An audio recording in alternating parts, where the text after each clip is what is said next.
آپ جانتے ہیں کہ جنات اور شیاطین پوشیدہ باتوں کا علم کہاں سے لیتے تھے؟ انہوں نے آسمان اول کے قریب اپنے ٹھکانے بنائے ہوئے ہوتے تھے، وہاں سے یہ فرشتوں کی کچھ باتیں سنتے اور سن کر زمین پر آ کر کاہنوں اور نجومیوں کو بتاتے۔ یوں نجومیوں، کاہنوں اور شیاطین اور جنات کے گٹھ جوڑ سے لوگوں میں فتنہ پھیلتا، اور اس زمین پر نجومی اور کاہنوں کی تھاک بیٹھی ہوئی تھی۔ لیکن جب سرکار دو عالم نور مجسم علیہ الصلوۃ والسلام نے اعلان نبوت فرمایا، اللہ نے سب راستے بند کر دیے۔ اور یہ شیاطین اور جنات کو اس کی خبر کیسے ہوئی؟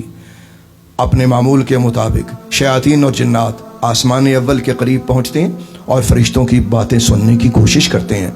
اللہ کا حکم بدل چکا تھا، فرشتوں نے ان پر تارے توڑ توڑ کر برسانے شروع کر دیے، اور یہ تارے ان کو سمجھ لیں یوں لگتے تھے کہ جیسے توپ کا گولا ہو، اور شیاطین اور جنات کو تہس نہس کر دینے والے یہ تارے ان پہ ٹوٹ کے برستے تھے۔ سب بہت تنگ ہوئے، یہاں تک کہ ابلیس کے پاس سب اکٹھے ہو گئے۔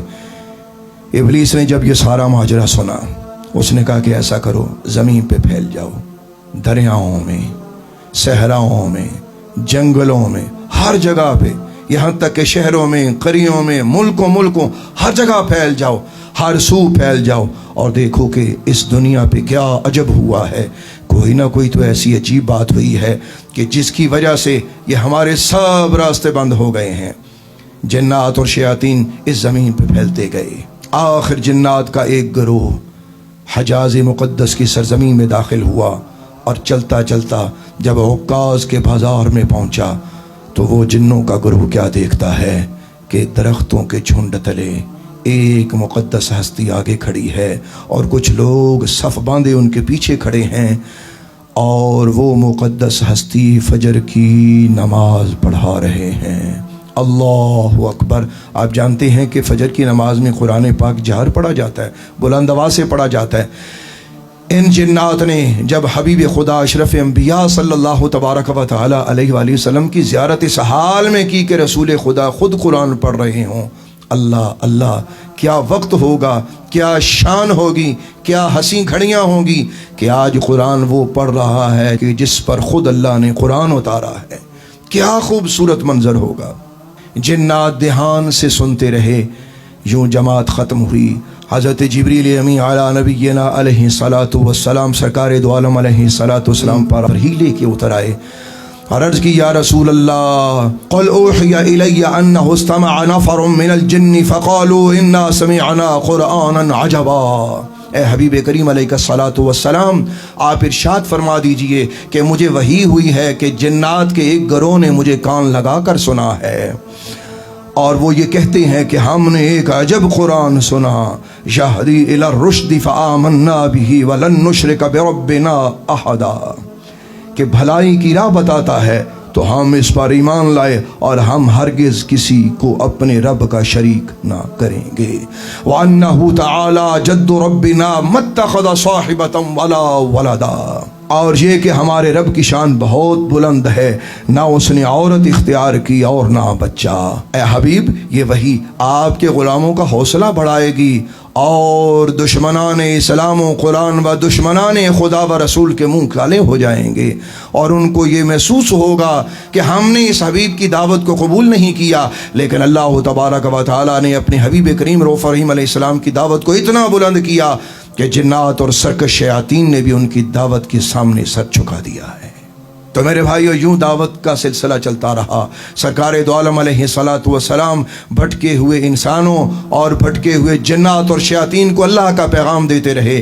وقت گزرتا رہا، ایک وہ وقت بھی آیا، یاد رکھیے، کہ جس طرح انسانوں میں مختلف گروہ ہوتے ہیں، یعنی مسلمان بھی ہیں اور غیر مسلم بھی ہیں، یعنی مسلم اور غیر مسلم، یہ انسانوں میں، اسی طرح جنات کے اندر بھی ایک مسلمانوں کا گروپ ہے اور ایک غیر مسلموں کا، یعنی مسلمان بھی ہیں، غیر مسلم بھی ہیں۔ حضرت عیزار بن حریث آپ کہتے ہیں کہ میں ابن مسعود یعنی حضرت عبداللہ بن مسعود کے پاس بیٹھا ہوا تھا کہ ایک شخص ان کے پاس آیا۔ اس نے آ کے حضرت عبداللہ بن مسعود کو کہا کہ جناب، میں آپ کو ایک عجیب بات سنانا چاہتا ہوں۔ آپ نے فرمایا ضرور بتاؤ۔ اب وہ آنے والا شخص اپنی بات بتاتا ہے، وہ کہتا ہے کہ ہم کچھ دوست مل کے سفر طے کر رہے تھے، کہ اچانک ہم ایک ویران سے علاقے سے گزرے. ہم نے وہاں کیا دیکھا کہ ایک زخمی سانپ پڑا ہوا ہے. ہمارے ایک بھائی نے اتنا ترس کھایا کہ اپنا امامہ اتارا اور سر سے امامہ اتار کر پھاڑ کر اس سانپ کی پٹیاں کیں.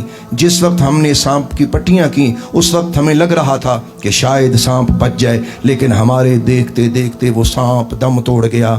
ہم نے ازراہ محبت و شفقت اس سانپ کو گڑھا کھود کر دفن کر دیا. دوسرے دن ہم اپنے مکان پہ بیٹھے ہوئے تھے کہ 2 عورتیں ہمارے سامنے آئیں. اجنبی عورتیں تھیں، انتہائی خوبصورت. ان میں سے ایک بی بی نے کہا کہ تم میں سے کون ہے جس نے عامر بن خابر کو دفن کیا ہے؟ ہم نے کہا ہم نے تو کسی کو دفن نہیں کیا. ان میں سے دوسری بولی کہ کل تم نے کسی سانپ کو دفن کیا؟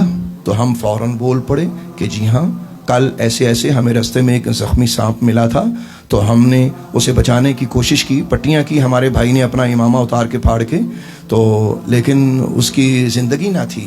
تو وہ ہمارے دیکھتے دیکھتے وہ چل بسا اور ہم نے اسے گڑھے میں دفن کر دیا. تو وہ پہلی بی بی پھر بولنے لگی، وہ کہنے لگی کہ ہم گروہ جنات سے ہیں. جس سانپ کو تم نے دفن کیا یہ آخری صحابی محمد عربی تھا. اللہ اکبر. کافر جنات کی اور مسلمان جنات کی جنگ لگی ہوئی تھی.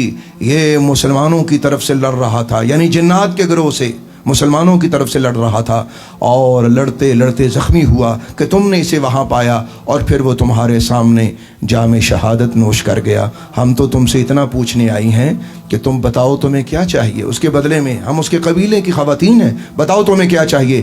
ہم نے کہا کہ ہمیں کچھ نہیں چاہیے.